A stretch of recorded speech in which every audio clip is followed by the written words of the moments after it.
एक बार की बात है, एक बहुत बड़ी आर्ट गैलरी ने कॉन्टेस्ट डिक्लेयर किया। उसमें उन्होंने अनाउंस किया कि जो भी पेंटर पीस को डिपिक्ट करने वाली वर्ल्ड की सबसे अच्छी पेंटिंग बनाएगा उसको $10 मिलियन का इनाम मिलेगा। यह बात पूरी दुनिया में फैल गई और पूरी दुनिया से हजारों पेंटर्स ने अपनी अपनी पेंटिंग भेजी उस कॉन्टेस्ट में पार्टिसिपेट करने के लिए। उन हजारों पेंटिंग्स में से जो इस कॉन्टेस्ट के जजेस थे उन्होंने फाइनली 100 पेंटिंग्स को शॉर्टलिस्ट किया और उन 100 पेंटिंग्स की एक एग्जीबिशन लगाई। उस एग्जीबिशन में इन सारे पेंटर्स को तो इनवाइट किया ही किया, साथ ही साथ मीडिया वाले भी बैठे हुए थे और मीडिया वालों के साथ हजारों लोगों की भीड़ भी जमा थी। क्योंकि प्राइज अमाउंट इतना बड़ा था तो सबका इंटरेस्ट था ये जानने में कि कौन जीतेगा, कि वो पेंटिंग कैसी होगी और कौन वो पेंटर होगा जिसको इतना बड़ा अमाउंट मिलेगा। फाइनली वो दिन आ ही गया। वहां पर सारी ही पेंटिंग्स देखने लायक थी और एक से बढ़कर एक थी। उसमें से कुछ पेंटिंग्स थी जहां पर सबसे ज्यादा भीड़ थी। जैसे एक पेंटिंग थी जहां पर एक बिल्कुल साफ पानी की नदी बह रही थी जिसके पीछे कुछ पहाड़ थे, उसके ऊपर बर्फ जमी हुई थी और पीछे से सनराइज हो रहा था। एक और पेंटिंग थी जहां पर पेंटर ने पीस को डिपिक्ट किया था फुल मून नाइट के थ्रू, यानी कि एक बिल्कुल पीसफुल लेक थी जिसका पानी बिल्कुल स्टिल था, इतना स्टिल कि उसके अंदर आप रिफ्लेक्शन देख सकते थे आसपास में जो भी कुछ था उसका, बिल्कुल एक मिरर की तरह। और बिल्कुल डार्क आसमान में कुछ तारे चमक रहे थे और एक चांद चमक रहा था।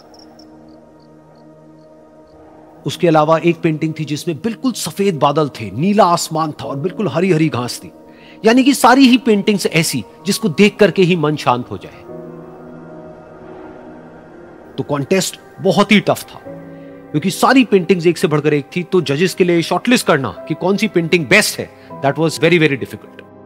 लेकिन वो मोमेंट आ ही गया जब जजेस ने अपना माइंड मेकअप कर लिया और एक पेंटिंग को इन सारी पेंटिंग्स में से सिलेक्ट कर लिया और उस पेंटिंग को एक बड़े से कर्टेन के पीछे रख दिया। सामने वो सारे पेंटर्स बैठे हुए थे, मीडिया वाले थे और हजारों लोगों की भीड़ थी। सबकी क्यूरियोसिटी बढ़ती चली जा रही थी क्योंकि अमाउंट बहुत बड़ा था। लेकिन जैसे ही वो पर्दा हटा और सामने से सबने उस पेंटिंग को देखा तो सब हैरान रह गए। सब एक दूसरे की शक्ल देखने लगे। किसी को कुछ समझ नहीं आ रहा था कि एक्चुअल में हो क्या रहा है, क्योंकि वो पेंटिंग जो वहां पर दिख रही थी वो दूर दूर तक शांति को डिपिक्ट नहीं कर रही थी। तो सबको लगा कि शायद उस आर्ट गैलरी से कोई गलती हुई है या जजेस से कोई गलती हुई है और किसी गलत पेंटिंग को वहां पे रख दिया है। तो कुछ पेंटर्स एक साथ गए, जाकर के उस आर्ट गैलरी के ओनर से मिले और जाकर के उससे पूछा कि क्या ये कोई गलती है, गलती से कहीं कोई गलत पेंटिंग तो आपने वहां पे नहीं रख दी है। तो आर्ट गैलरी वाला थोड़ा सा मुस्कुराया और बोला नहीं, ये पेंटिंग बिल्कुल ठीक है। जजेस ने इसी पेंटिंग को सिलेक्ट किया है और यही पेंटिंग आज की विनर है। सारे पेंटर्स ये जवाब सुन करके गुस्से से भर गए और सबने मिल करके रिवोल्ट कर दिया। और ये देख करके सारे मीडिया वाले अपनी अपनी जगह से खड़े हुए और भागते हुए गए उस आर्ट गैलरी के ओनर के पास में और अपने अपने माइक्स उनके मुंह के आगे कर दिए। तो अगेन वो आर्ट गैलरी का जो ओनर था वो हल्का सा मुस्कुराया और उसने कहा कि मुझे कुछ बोलने से पहले एक बार इस पेंटिंग को आप लोग ध्यान से देखिए, थोड़ा पास से देखिए, शायद आपको कुछ ऐसा नजर आए जो दूर से नजर नहीं आ रहा है। क्योंकि आप सबने एक चीज तो देख ली कि इस पेंटिंग में आंधी है, तूफान है, चारों तरफ सब कुछ तहस नहस हो रहा है, आसमान में बिजली कड़क रही है, काले बादल हैं, ये सब तो आपने देख लिया। लेकिन एक चीज नहीं देखी कि इस पेंटिंग में एक घर भी है। उस घर में एक छोटी सी खिड़की है जहां पर एक आदमी खड़ा हुआ है। ध्यान से जाकर के देखिए, वो जो आदमी खड़ा हुआ है और बाहर देख रहा है उस घर से, उसके चेहरे पर कोई डर नहीं है बल्कि एक हल्की सी मुस्कान है, एक ठहराव है, एक सुकून है। और यही है शांति का असली मतलब।